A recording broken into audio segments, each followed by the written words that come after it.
habang nag-iikot tayo ng mamasyal, samantalahin na rin natin ang mag-exercise. Kaya start natin yung everyday natin ginagawa, takbo. Ang pagtakbo kasi o kaya lakad, malaking bagay sa kalusugan. Hindi mo naman kailangan tumakbo ng mabilis. Yung tama lang, yung kaya mong pace lang, slow pacing, tapos after 50 meters bidsang konti, balik na naman steady, tapos nasa sayo kung anong gusto mo. Pero ang mahalaga 20 minutes walking every day keeps the doctor away. Kaya ano pa inintay nyo, in-encourage ko kayo na mag-start kayo mag-exercise. Palakasin natin yung ating mga puso kasi tayo mga senior citizen, hindi naman tayo pabata. Kaya sasamantalahin natin ang pagkakataon mag-exercise. Bago tayo tumakbo, siyempre, sabi nga nila, i-condition muna yung katawan, ready natin. Ang partner natin, Adidas, pero kailangan din natin ng stretching. Hindi man tayo professional, pero kailangan para hindi mabigay. Kaya mahalaga yung pag-inat-inat. Sabi nga nila, malaking bagay ito. Yan, para yung ating mga ligament na i-prepare natin. Tapos, huwag kalimutan mo dala ng tubig.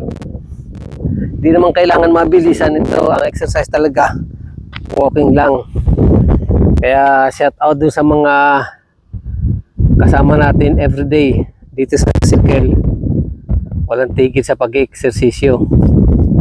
Yung ating partner kanina umaga tumakbo siya. Ngayon tayo naman solo. Kaya ano pa hinintay natin? Let's go!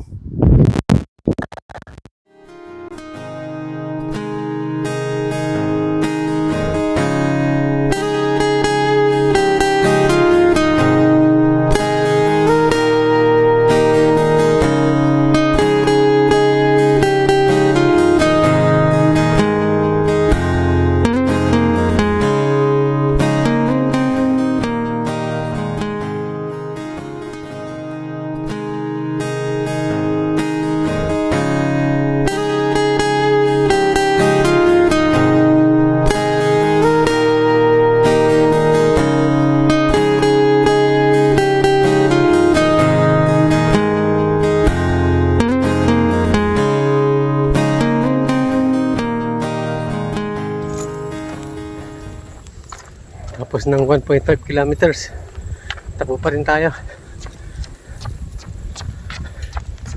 Maglayo-layo pa rin.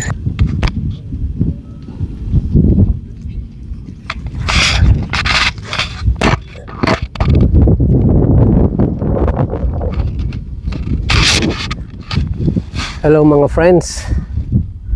Pagkatapos natin ng 1.5 kilometers na walk run, medyo napagod ang lolo nyo. Medyo pawin na tayo, kaya salamat sa magandang araw. Ngayon naman magpasalamat tayo sa atin mga kaibigan. Salamat sa sponsor ng aking Adidas hat tsaka Adidas shoes. At salamat sa ating Mio Sol Eye na walang sawang nagdadala sa atin kung saan saan. Bukod sa matipid, smooth ang takbo niya. Kaya ano pang hintay nyo, keep on running. Tsaka huwag nyo kalimutan magtubig. 3 times a week pwede ng takbo. At least 20 minutes pwede na yon. Kaysa wala. Pero kung kaya nyo everyday takbo, mas maganda yung tumatakbo tayo na everyday. 20 minutes okay na yan sa cardio natin. Muli, maraming salamat friends sa pagsama niyo sa akin. Kung nagustuhan niyo yung video na to, paki-like and share. At paki-subscribe na rin sa Gilbert Travel Vlog para patuloy na nagbibigay sa inyo ng paalaala sa pag-exercise, lalo sa ating mga senior citizen. Muli, salamat sa Adidas at salamat sa Yamaha Sol Eye na napakatipid, napaka-smooth. Hanggang sa muli, bye-bye.